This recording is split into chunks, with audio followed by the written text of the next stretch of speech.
Everyone, this is दिव्यांजलि और आप देख रहे हैं लर्न एंड ग्रो विद दिव्यांजलि। आज है हमारा डे 1 डेटा स्ट्रक्चर का। अब हम सारे topics serial wise data structure के हम इसमें कवर करने वाले हैं, जो एग्ज़ाम के लिए बहुत बेनिफिशियल होंगे और जो लोग अभी से शुरुआत कर रहे हैं उनके लिए भी। तो डेटा स्ट्रक्चर क्या होता है?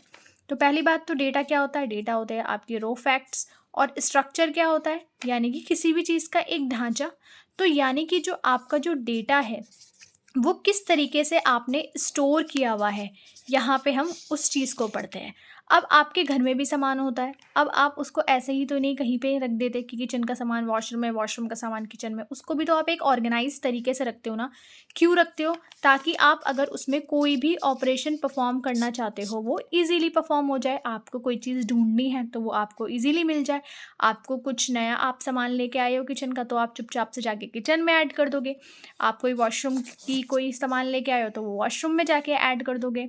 तो इंसर्शन ईजी हो जाएगा। कुछ सामान आपको डिलीट करना है, किचन से हटाना है, तो आपको ढूंढना नहीं पड़ेगा। आपको पता है ये किचन की कैटेगरी का सामान मुझे डिलीट करना है तो वो मुझे किचन में ही मिलेगा।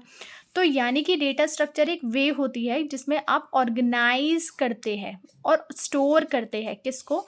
डेटा को, कंप्यूटर में। अब दिक्कत ये है कि इसको ऑर्गेनाइजेशन किस वे में होना चाहिए, हमारा स्टोर किस वे में होना चाहिए। वो इस वे में होना चाहिए कि हम जो भी प्रोसेसेस लगाना चाहते हैं, हम जो भी चीज़ उसमें लगाना चाहते हैं ऑपरेशन, वो एफिशिएंटली हो सके। अब ये प्रोसेसेस किसकी बात हो रही है यहाँ पे? किस चीज़ की प्रोसेसेस की बात हो रही है? तो वो प्रोसेसेस होते हैं आपका कि अगर मैं कोई एलिमेंट डेटा में इंसर्ट करना चाहती हूँ तो वो मेरा एफिशिएंटली इंसर्ट हो जाए विदाउट एनी एनोमली। अगर मैं कोई डिलीट करना चाहती हूँ तो वो मेरा इजीली हो जाए। अगर मैं कोई सर्च करना चाहती हूँ तो भी वो मेरा आइटम इजीली सर्च हो जाए। अगर मैं दो डेटा स्ट्रक्चर को मर्ज करना चाहती हूँ तो मेरा इजीली मर्ज हो जाए। अगर मैं डेटा स्ट्रक्चर को सॉर्ट करना चाहती हूँ तो इजीली सॉर्ट हो जाए। अगर मैं डेटा स्ट्रक्चर को ट्रैवर्स करना चाहती हूँ तो वो भी इजीली हो जाए। इट मीन्स इंसर्ट कि आपने कोई एक एलिमेंट ऐड करना है, डिलीट मीन्स कोई एक एलिमेंट डिलीट करना है, ट्रैवर्सिंग मीन्स कि हर एक एलिमेंट पे आपको एक्सेस करना है, हर एक एलिमेंट पे आप एक्सेस करना चाहते हो क्योंकि आपको ज़रूरत पड़ेगी सबको एक्सेस करने की।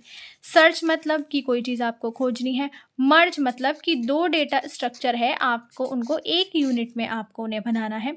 सॉर्ट मतलब कि आपको असेंडिंग ऑर्डर में उन्हें करना है, डिसेंडिंग ऑर्डर में उन्हें करना है, या फिर न्यूमेरिकल के फॉर्म में करना है, या फिर अल्फ़ाबेटिकली की फॉर्म में करना है। तो वो कुछ भी हो सकता है। जैसे आपके रोल नंबर्स होते हैं वो 1 2 3, तो आपके यहाँ सॉर्टिंग कर सकते हो कि आप असेंडिंग ऑर्डर में, जैसे आपके रोल नंबर्स होते हैं, रोल नंबर्स आपके अल्फ़ाबेटिकली वाइज होते हैं। पहले ए वालों के रोल नंबर आते हैं, फिर बी वालों के, फिर सी वालों के, फिर उनको ही रोल नंबर 1, इनको ही रोल नंबर 2, इनको ही रोल नंबर 3 दे दिए जाते हैं। तो ये होती है सॉर्टिंग। अब डेटा स्ट्रक्चर हमने स्टोर तो हमने कर लिया, ठीक है, हमने उसको स्टोर कर लिया है, पर वो स्टोर इस तरीके से होना चाहिए कि अगर दो डेटा आइटम एक जगह मैंने स्टोर किए हुए हैं तो एक कॉमन रिलेशनशिप, एक लॉजिकल रिलेशनशिप उनके बीच में होना चाहिए, तभी वो काम किया। अगर इसका इसके साथ कोई रिलेशन नहीं है, मैंने इसको मेमोरी में इसके साथ जगह दे दी, तो कोई फ़ायदा नहीं है। क्योंकि जब मैं इसको एक्सेस करूँगी तो मैं जब नेक्स्ट वाले एलिमेंट को एक्सेस करना चाहती हूँ तो इसका इसके साथ रिलेशन होगा, तभी मैं उसको एक्सेस कर पाऊँगी।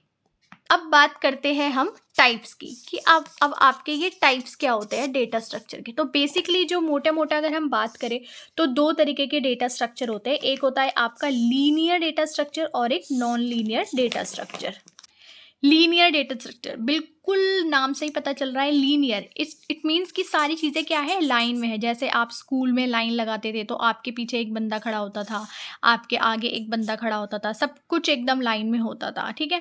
तो यहाँ पे जो डेटा आपका अरेंज हो रहा है वो सिक्वेंशियली और लीनियरली अरेंज हो रहा है। जैसे अगर एक एलिमेंट मैंने यहाँ स्टोर किया है तो तुरंत उसके बाद नेक्स्ट एलिमेंट स्टोर होगा, तुरंत उसके बाद एक नेक्स्ट एलिमेंट स्टोर होगा। ऐसा नहीं होगा कि एक एलिमेंट यहाँ स्टोर हो गया और एक एलिमेंट यहाँ स्टोर हो गया, नहीं, ये आपका बिल्कुल लाइन बाय लाइन होगा, ठीक है। अगर एक एलिमेंट यहाँ स्टोर हुआ है तो दूसरा एलिमेंट यहाँ स्टोर होगा, फिर यहाँ स्टोर होगा, तो एक सीक्वेंस सी चलती हुई जाएगी। तो यानी कि इसके पास एक यूनिक प्रेडेसर होगा और एक सक्सेसर होगा। बिल्कुल सही बात है, क्योंकि यहाँ अगर ए है, मैंने स्टोर किया है, और यहाँ बी है और यहाँ पे सी है, तो इस बी का आप देख सकते हो ये क्या है, सक्सेसर, और ये क्या है, इसका प्रेडिएसर। तो हर एक एलिमेंट का यूनिक प्रीडिएसर और सक्सेसर हो सकता है। तो इसके एग्जाम्पल्स होते हैं एरे, स्टैक, क्यू और लिंक लिस्ट। यानी कि एरे हो, स्टैक हो, क्यू हो, लिंक लिस्ट हो, ये सीक्वेंस में ही डेटा स्टोर करेंगे। तो अगर आपको बोला है ए सी डी ऐसे करके मैंने आपको 3 एलिमेंट दे दिए, मैं बोलूँ इन्हें स्टोर करना है, तो ये लीनियर है। डेटा स्ट्रक्चर में स्टोर करना है तो पहले ए ही जाएगा स्टोर होने, फिर सी जाएगा स्टोर होने, फिर डी जाएगा, यानी कि सारा काम सीक्वेंस में चलेगा। अब बात करते हैं हम नॉन लीनियर। नॉन लीनियर बिल्कुल इसका अपोजिट होता है कि यहाँ पे ऐसा नहीं है कि लाइन बाय लाइन इस तरीके से लाइन लग रही है या फिर वर्टिकली लाइन लग रही है तो डेटा स्टोर हो रहा है। नो, यानी कि यहाँ पे एक डेटा स्टोर हुआ है तो यहाँ पे दूसरा हो सकता है, यहाँ पे तीसरा हो सकता है, यहाँ पे नेक्स्ट, यहाँ पे नेक्स्ट। बट हाँ, इनके बीच में कोई ना कोई एक लॉजिकल रिलेशनशिप रहेगा। जैसे मैंने बताया था कि स्टोर कर रहे हैं तो उनके बीच में कोई लॉजिकल रिलेशनशिप होना चाहिए कि एक रन टाइम में आप सारे एलिमेंट को एक्सेस कर सको, ट्रैवर्स कर सको, कि इस एलिमेंट से मैं इसके पास भी जा सकूं, इस एलिमेंट के इससे, ऐसा रिलेशन। तो यहाँ पे जो डेटा है वो आपका अरेंज हुआ है पर सीक्वेंसली अरेंज नहीं हुआ है, ना ही लीनियरली हुआ है। तो यहाँ पे कोई यूनिक प्रीडिएसर और सक्सेसर आप नाम नहीं दे सकते हो, क्योंकि अगर ये एक एलिमेंट है और ये है, ये जैसे ये ट्री है तो इसका यूनिक प्रीडिएसर नहीं है, ये प्रीडिएसर है पर इन दोनों का ही प्रीडिएसर है। तो इसके एग्जाम्पल होते हैं ट्री और ग्राफ। नेक्स्ट होता है आपका डायनामिक डेटा स्ट्रक्चर और स्टैटिक डेटा स्ट्रक्चर। स्टैटिक जैसे नाम से पता चल रहा है कि कुछ चीज़ फिक्स है, यानी कि आपकी जो मेमोरी का साइज़ है ना यहाँ पे फिक्स है। अगर आपने बोला कि 10 ही एलिमेंट में स्टोर करूंगा तो 10 ही एलिमेंट स्टोर हो गए। अगर बोल दिया 11वां एलिमेंट स्टोर कर दो, जी नहीं, हम नहीं करेंगे, क्योंकि आपने पहले बोला था मेमोरी आप 10 के लिए ले चुके हो। तो ये ईजियर होता है एक्सेस करने में। और इसके एग्जाम्पल होते हैं एरे और आपका पूरा कंप्यूटर फाइल सिस्टम जिस तरीके से। और डायनामिक मतलब कि जो वेरी करता रहता है, इट मीन्स कि अरे पहले मुझे नहीं पता था, मैंने 10 की मेमोरी ले ली थी तो मैं 10 एलिमेंट मैंने इंसर्ट कर दिए, पर रन टाइम पे मुझे लगा अभी मुझे +5 मुझे और एलिमेंट इंसर्ट करना है। तो अगर ये स्टैटिक होता तो ये तो मना कर देता कि आप और मेमोरी नहीं ले सकते क्योंकि आपने पहले 10 ली थी। पर यहाँ पे क्या हो रहा है कि हम साइज़ को अपडेट कर सकते हैं रन टाइम पे। तो उसके एग्जाम्पल होते हैं क्यू और स्टैक। उसके बाद आता है आपका प्रिमिटिव डेटा स्ट्रक्चर और non primitive data structure. Primitive मतलब जैसे आपके पूर्वज होते हैं, जैसे आप जब नर्सरी क्लास में थे तो आपने सबसे पहले पढ़ी ABCD, उसके बाद आपने अपना नाम लिखना सीखा कॉम्बिनेशन से, ठीक है, उसके बाद आपने अपना नाम लिखना सीखा। तो ये बिल्कुल सिंगल वैल्यू पे काम करते हैं। तो ये बिल्ट इन डेटा टाइप्स होते हैं जो पहले से ही बने हुए होते हैं और ये सिंगल वैल्यूज़ पे काम करते हैं। जैसे आपका बुलियन हो गया कि या तो वो 0 पे काम करेगा या 1 पे काम करेगा। बाइट हो गया आपका इंटीजर्स, यानी कि सिर्फ इंटीजर वैल्यूज़ ही लेगा, 1 2। फ्लोट यानी कि आपकी डेसिमल पॉइंट्स में आपकी कोई वो वैल्यूज़ लेगा, इस तरीके से।